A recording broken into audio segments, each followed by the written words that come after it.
লা ইলাহা ইল্লা আনতা সুবহানাকা ইন্নী কুনতু মিনাজ জালিমিন।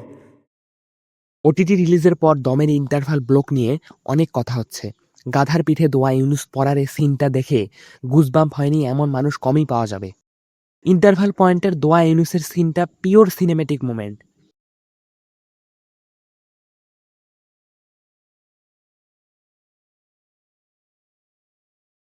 এ সিনে নূর সম্পূর্ণ পাওয়ারলেস। সে একেবারে অসহায়, নিরীহ গাধার উপরে তার পুরো জীবন নির্ভরশীল।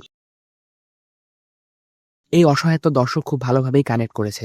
জীবনে এমন মুহূর্ত প্রায় সবার আসে, যখন নিজের হাতে কিছুই থাকে না। মাছের পেটে গিয়ে হযরত ইউনুস আলাইহিসসালাম এই দোয়া পড়ে আল্লাহর কাছে আশ্রয় চাইলেন, ক্ষমা প্রার্থনা করলেন। সেটিই দোয়া ইউনুস নামে পরিচিত। সত্য ঘটনা অবলম্বনে নির্মিত এই সারভাইভাল থ্রিলারের কাহিনী আবর্তিত হয়েছে একজন সাধারণ মানুষের চরম প্রতিকূল পরিস্থিতিতে টিকে থাকার লড়াইকে কেন্দ্র করে। এটি অপহরণ এবং জীবন মৃত্যুর সন্ধিক্ষণে শেষ নিঃশ্বাস পর্যন্ত লড়াই চালিয়ে যাওয়ার গল্প। সিনেমা যাকে অবলম্বন করে নির্মিত সেই নূর ইসলাম বলেন, ওরা আমাকে জবাই করার জন্য প্রস্তুত ছিল। আমি খুব জোরে জোরে দোয়া ইউনুস পড়ছিলাম।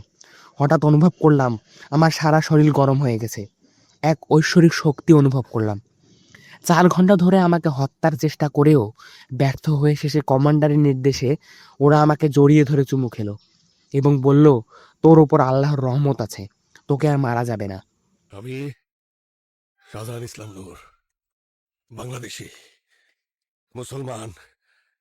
আমি কইলাম ওই আগের জায়গায় আর পয়রা নাই। আজকে পৃথিবীর কোন শক্তি আমারে আমার বাপের বিটায় জাউনের দিকে ঠেকাইতে পারবো না, এটা মনে রাখিস। নিশোর অন্যান্য সিনেমার মধ্যে এটি নিচের দিকেই থাকবে। বেশিরভাগ সিনই যেন ঠিকভাবে দাঁড়াতে পারেনি। আর দমের সবচেয়ে নেগেটিভ পয়েন্ট এখানেই।